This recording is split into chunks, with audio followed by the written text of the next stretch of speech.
"Attention shoppers," came a male voice over the intercom. "Please move to the back of the store immediately." "The back of the store?" I whispered to Daniel. "Don't they mean the front of the store, to pay for our stuff?" It was 8:50 p.m. at 10 minutes till closing time. We'd brought our 2 kids out on this late-night Walmart excursion in the hopes of burning off some energy. Instead, they'd just thrown tantrums for new Legos and Hot Wheels. It was a disaster, but apparently the disaster was just beginning. "Please move to the back of the store immediately," the voice repeated overhead. "This is not a drill." I glanced around, but the other shoppers were just as confused as I was. An old lady looked up at the ceiling, scrunching her face. "What the hell?" a dark-haired woman asked her boyfriend, pushing a cart full of garden supplies. "Didn't you hear?"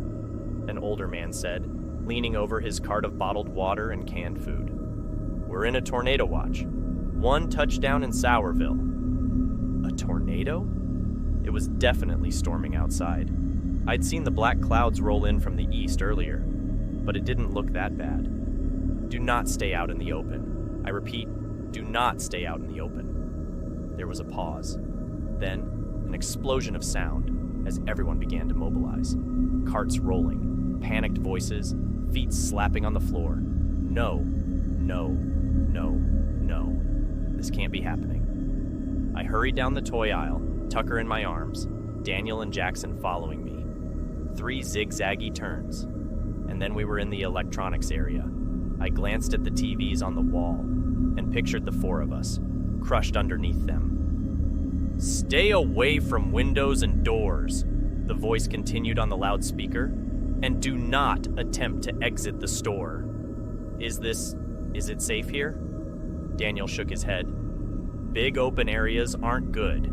I'm going to check in back. See if there's a break room or something. You stay here, okay?" I nodded. Arms shaking, I sat down on the ground between 2 shelves of video games.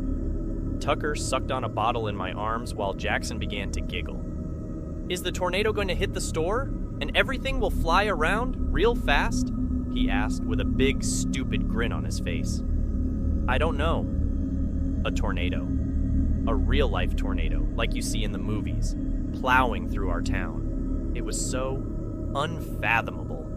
We were New York natives, transplanted here to Indiana only 6 months ago. I'd never been in a tornado watch my entire life. Daniel jogged back into view. "Everything's locked up," he said as he joined me on the floor. "But listen, Fairview's a big town. The chances that it'll hit this Walmart, I think we'll be okay. I never should have brought us here. You didn't know. None of us did." He wrapped his arm around me. "They should have warned us, like an emergency alert on our phones, or a tornado siren or something." The voice overhead rang out again through the store. "Do not stay out in the open. Do not make yourself visible. That includes security cameras. Please move to a spot that is not visible to any cameras." I frowned. What does that have to do with tornadoes? A feeling of unease in the pit of my stomach. I glanced up and saw several black globes descending from the ceiling, hiding the cameras within. "I guess we should listen to them and get out of sight," I whispered. I grabbed Jackson's hand. Daniel picked up Tucker, and we jogged out into the center aisle. The store was an eerie sight. Abandoned shopping carts, askew in the aisle, full of everything from pies to batteries to plants. Footsteps echoed around the store from people unseen as they found their new hiding places. We dodged a shopping cart full of soda, ran through kitchenwares, and then stopped in the Easter decoration aisle. There was a camera in the central corridor, but as long as we stayed in the middle of Easter aisle, we'd be invisible. The 4 of us crouched on the floor, next to some demented-looking Easter bunnies. "I'm hungry," Jackson whined. "Shh. Mommy." I grabbed a bag of colorful chocolate eggs and ripped it open. "Here, candy. Happy?" I whispered, thrusting them into his hands. Then I leaned back against the metal shelves, panting. But I didn't have long to rest. A mechanical whine overhead, and then the voice came through the speakers again. "Keep away from aisles with food. If you have food with you, leave it and move to a new hiding place. If you have any open wounds, Cover them with clothing. What the fuck? That had nothing to do with keeping safe in a tornado. We should make a run for it, Daniel whispered to me, starting to stand. But the tornado? I don't think there is a tornado. Listen, do you hear any wind? I listened, but all I heard was silence. No howling wind, no shaking ground, no projectiles clanging against the metal roof. Maybe it's still coming. I know what they're saying doesn't make sense, but to go outside... We need to get out of here, now! He grabbed Jackson's hand as he held Tucker in his arms. Come on. Daniel, I don't think that's a good idea, I whispered. But the next words from the intercom changed my mind. Assume a fetal position and place your hands on your head. Close your eyes and do not open them for any reason. Let's go. We broke into a sprint and ran down the central aisle, cameras be damned. The front door appeared in front of us, a little black rectangle looming in the distance. And as we got closer, I saw Daniel was right. There was a tree at the border of the parking lot, under a street lamp. It was perfectly still. We continued running, past the clothing area, past the snacks lined up at the checkout lines. I ran towards the sliding glass doors as fast as my legs would carry me. Almost there, almost there, almost... The doors didn't open. No, no, no, no. Daniel slammed his body against the door. It rattled underneath him. I tried to squeeze my fingers into the gap between them to try and pull them apart. They didn't budge. They locked us in, I whispered. I want to go home, Jackson said. Tucker was beginning to fuss too, making little noises like he was about to start full-on wailing. I turned around, and that's when I saw him, a Walmart employee. He was sitting on the ground at the end of one of the checkout aisles, facing away from us, wearing the familiar blue vest with a golden starburst. Hey, let us out. He didn't reply. Did you hear me? I don't care if there's a fucking tornado. Unlock the door and let us out. Again, he said nothing.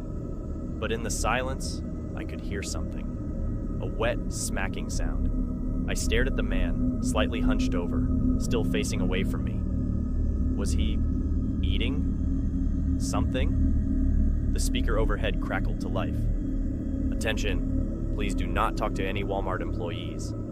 My blood ran cold. The smacking sound stopped, and then, slowly, the man began to stand. He placed his palms on the conveyor belt and pushed up, and I could see that they were stained with blood.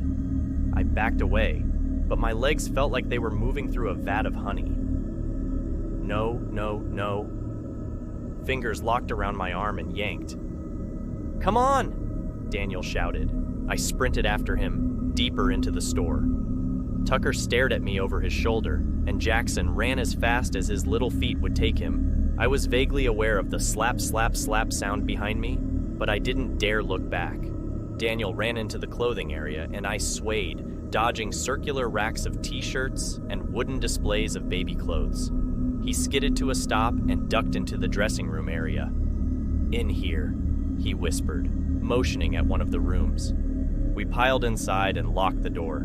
Daddy, Jackson started. You listen to me very carefully, I said, crouching to his level. You have to be absolutely silent. Do not say a word, okay? Jackson looked at me, then Daniel. Then he nodded and sat down on the floor. I'm going to try to call 911, Daniel whispered, transferring Tucker to me and pulling out his phone. He tapped at the screen, then frowned. What? We don't seem to have any service. I don't... Thump. I grabbed Jackson and pulled him away from the door. The four of us huddled in the corner. I held my breath. Thump. Under the gap of the dressing room door, men's feet in black shoes. They slowly took a step forward, deeper into the dressing room. Don't move, I whispered, holding Jackson. The man took another step. Don't make a sound. Don't move. Don't... Tucker let out a soft cry. The man stopped. His feet turned, pointing at us. No, no, no, no. Tucker let out another cry, louder this time. My nails dug into Daniel's hand. No. A hand appeared. It slowly pressed against the floor, stained with blood, and then his knees appeared as he lowered himself down to the gap. No. Could he fit under? The gap wasn't small. It was like the stall door to a bathroom. If he flattened himself against the floor, there's a chance he could fit under. I watched in horror as his stomach came into view, his blue Walmart vest, as he lowered his body to the floor. Then he pushed his arm under the gap and blindly swept it across the floor, as if feeling for us. This is it. We're going to die. And then he lowered his head. His face. Oh God, there was something horribly wrong with his face. He smiled up at us with a smile that was impossibly wide, showing off blood-stained teeth. His skin was so pale, it was nearly blue. And his eyes? They were milky white without pupils or irises. I opened my mouth to scream. "Attention, shoppers!" the voice began overhead. "No, no, no. Please make your way to the front of the store and make your final purchases. We will be closing in 10 minutes. What? And then, before I could react, something unseen jerked the man out of view. A strange dragging sound followed, as if someone was dragging his body out of the dressing room area.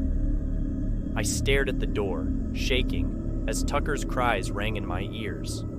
But he didn't come back, and within 10 minutes, the usual hubbub of Walmart returned. Voices, footsteps, shopping cart wheels rolling along the floor. Shaking, I finally got up and unlocked the door. The store looked completely normal. People were lined up at the cash registers, placing their goods on the conveyor belts. Employees were scanning tags, printing receipts. People walked towards the glass doors, and when they did, they slid open. As we slowly walked towards the exit, I spotted the older man who'd warned us about the tornado earlier. What was that? I asked, unable to keep my voice from shaking. He shrugged. I guess the tornado missed us. What a miracle, huh? Giving us a smile, he disappeared out the glass doors and into the night.